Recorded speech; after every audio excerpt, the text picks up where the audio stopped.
Assalamualaikum warahmatullahi wabarakatuh. Perkenalkan, saya Anjani Wardatul Azizah Zahra dari kelas A, kelompok 9. Saya itu Senasar dengan NPM 2321222105. Sebelumnya saya ucapkan terima kasih kepada teman-teman semua yang telah meluangkan waktunya untuk bisa hadir di Google Meeting saya.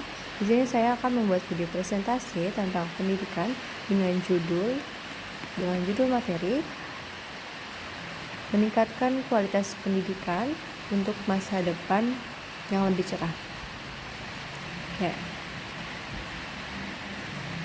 Oke, sebelumnya itu kita harus mengenal apa itu pendidikan. Di sini saya mengambil beberapa pengertian dari beberapa ahli. Yang pertama itu dari Ibnu Khaldun, yang kedua dari Jean Piaget, dan yang terakhir itu ada dari John Dewey. Untuk pengertian pertama yaitu menurut Ibnu Khaldun. Menurut Ibnu Khaldun, pendidikan dapat dilihat sebagai faktor penting dalam pembentukan peradaban, memainkan peran dalam perkembangan intelektual dan moral masyarakat. Yang kedua yaitu ada menurut Jean Piaget, yang dimana pendidikan adalah suatu proses konstruktif, di mana siswa secara aktif membangun pengetahuan melalui pengalaman dan refleksi.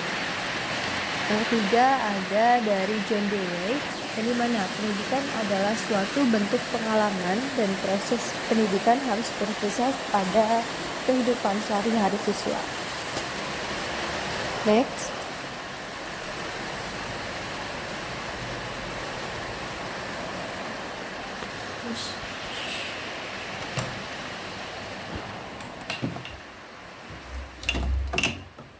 Oke, selanjutnya yaitu tantangan pendidikan saat ini. Tantangan pendidikan saat ini itu ada beberapa, contohnya diantaranya yaitu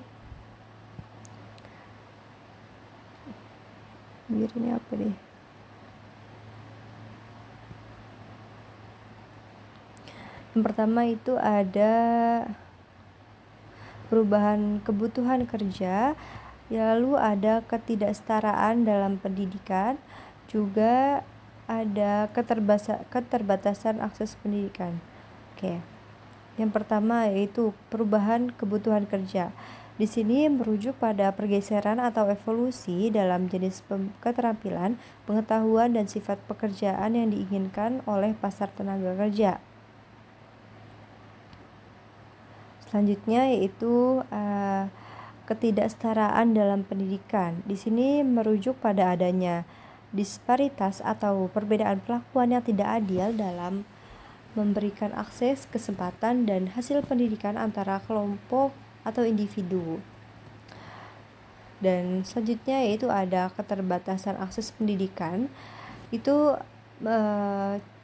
contohnya itu seperti jarak dan akses transportasi.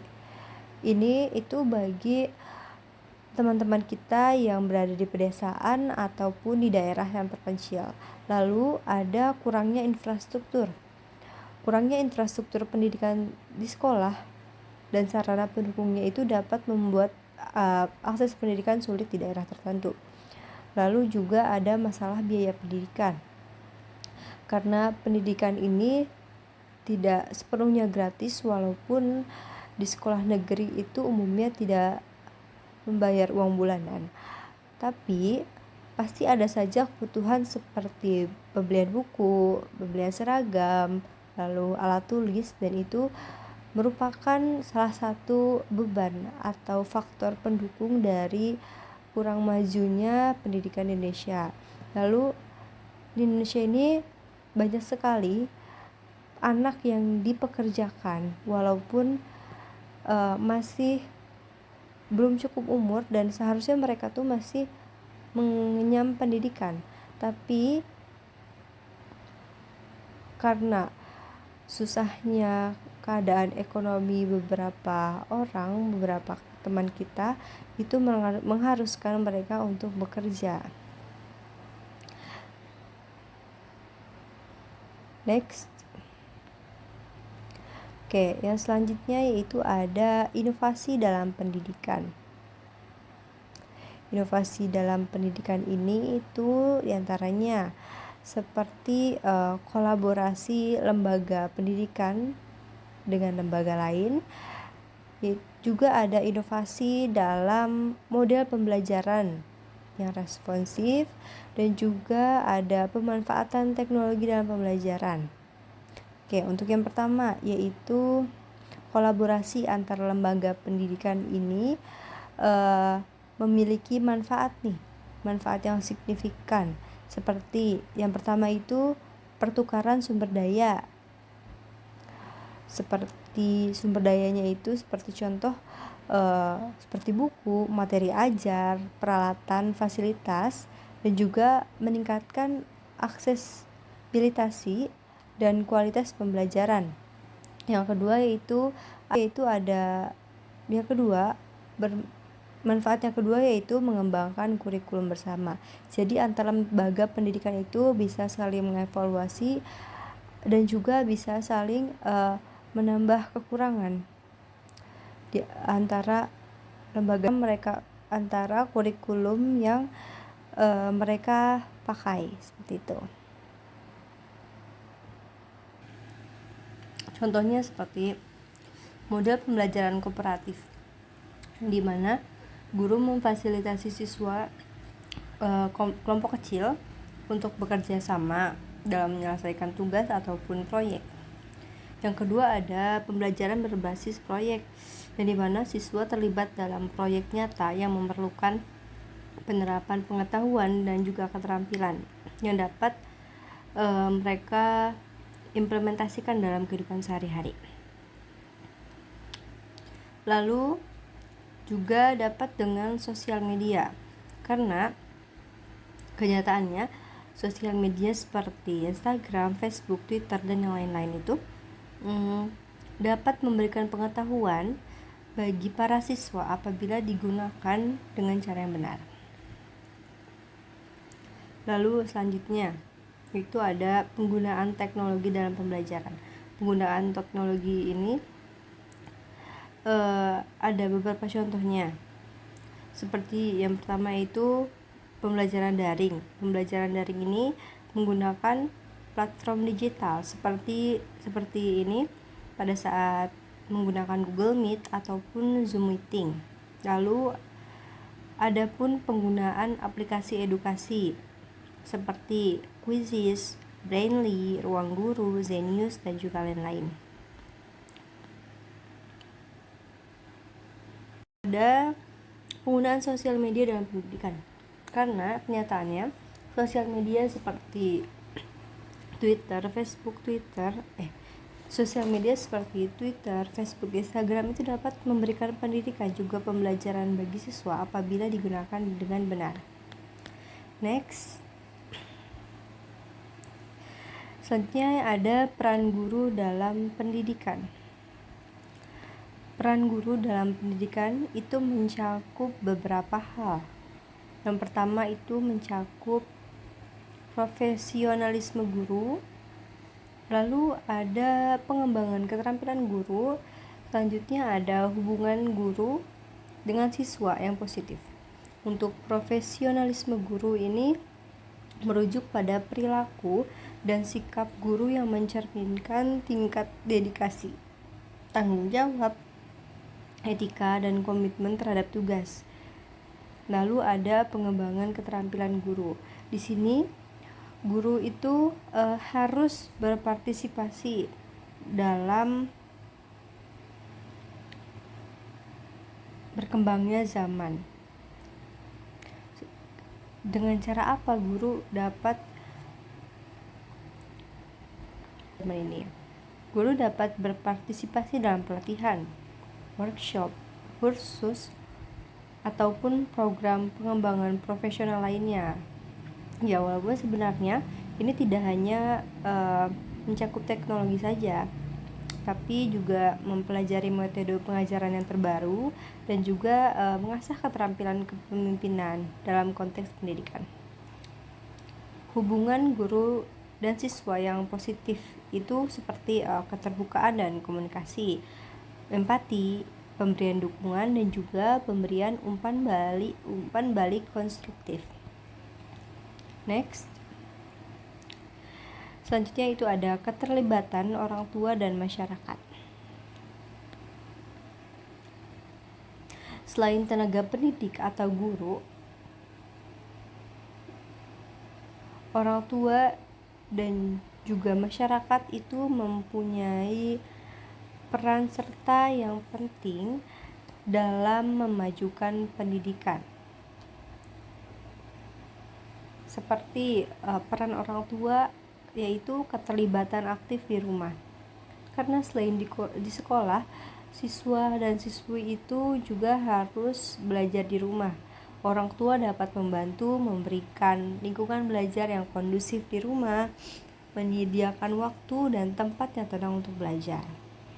Lalu juga pemantauan dan bimbingan. Jadi anak-anak itu tidak belajar sendiri, tapi perlu untuk dipantau dan juga dibimbing.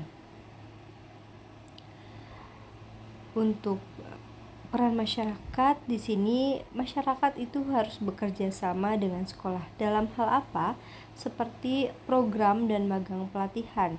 Sekolah dapat berkolaborasi dengan bisnis dan industri lokal untuk menyelenggarakan program magang dan pelatihan bagi siswa, memberikan wawasan langsung ke dunia pekerjaan.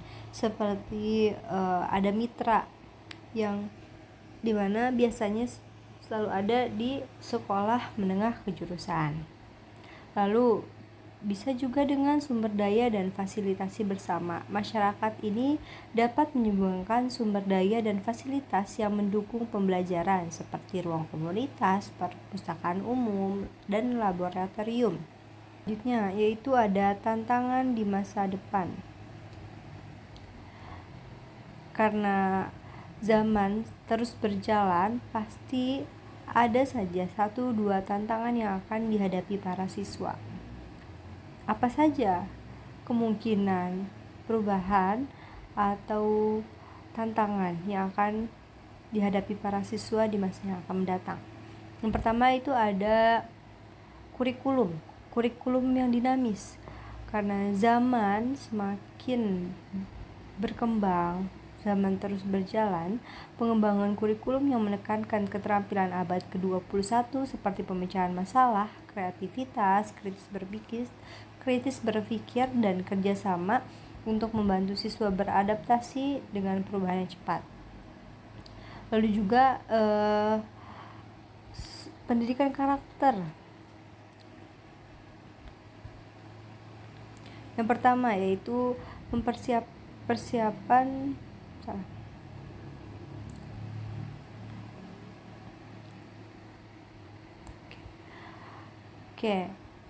selanjutnya. Karena zaman terus berkembang, pasti ada 1-2 ataupun lebih perubahan yang memungkinkan itu menjadi tantangan bagi para siswa-siswi di masa yang akan datang. Lalu apa sih yang harus disiapkan agar siswa-siswi dapat beradaptasi dengan perubahan itu? Yang perlu disiapkan itu mungkin diantaranya ada kurikulum yang dinamis. Pengembangan kurikulum yang menekankan keterampilan abad ke-21 seperti pemecahan masalah, lalu berpikir kritis dan juga bekerja sama. Lalu ada pembelajaran yang berbasis proyek. Lalu juga ada pendidikan karakter, menanamkan nilai-nilai karakter seperti ketahanan, adaptabilitas dan juga rasa tanggung jawab untuk membantu siswa menghadapi tantangan dan perubahan yang akan datang. Lalu ada pun mentorship dan juga konseling karir. Nah, itu yang dapat dipersiapkan bagi para siswa dan siswi untuk menghadapi perubahan atau tantangan yang akan datang. Apa saja selain itu? Ada lagi yaitu menjawab revolusi industri 4.0. Itu gimana maksudnya?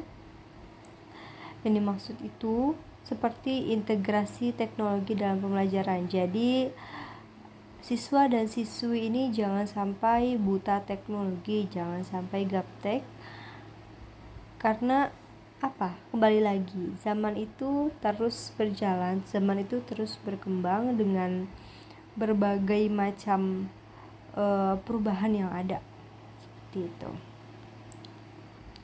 Oke, next. Oke, selanjutnya yaitu kesimpulan. Baik, rekan-rekan bisa baca.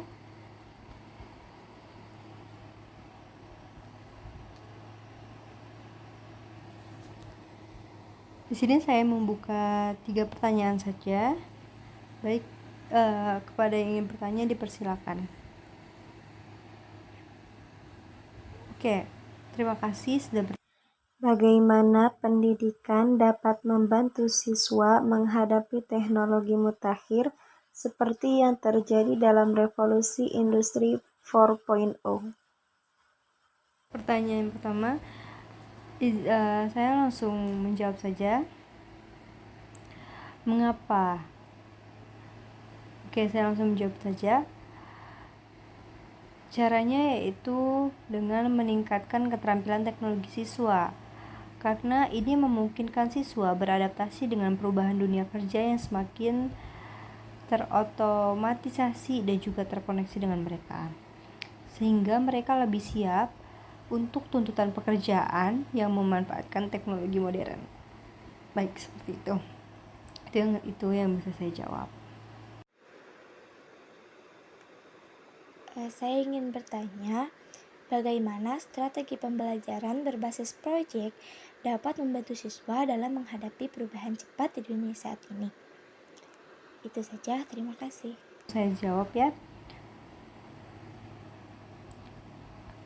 Strateginya itu dengan pembelajaran berbasis proyek yang dapat memberikan siswa pengalaman dalam menyelesaikan tantangan dunia nyata. Jadi tidak hanya berbasis teori, namun mereka pun dapat langsung praktek dengan mengembangkan keterampilan pemecahan masalah, kreativitas, dan juga kerjasama. Untuk pertanyaan yang terakhir, baik, siapa yang ingin bertanya lagi?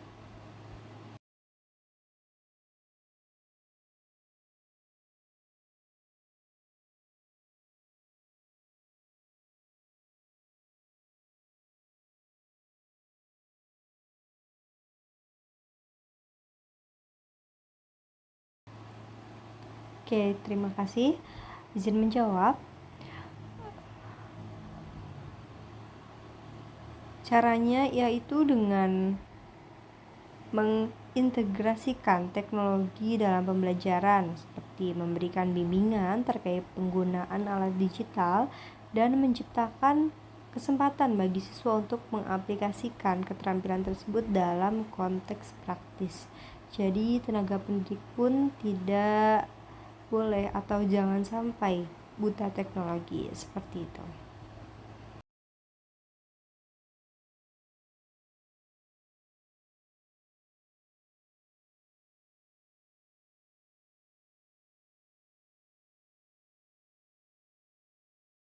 Sudah ada 3 penanya dan sudah terjawab semua.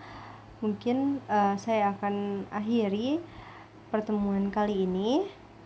Saya ucapkan terima kasih kepada teman-teman yang sudah hadir meluangkan waktunya, dan juga maaf karena telah mengganggu waktu istirahatnya.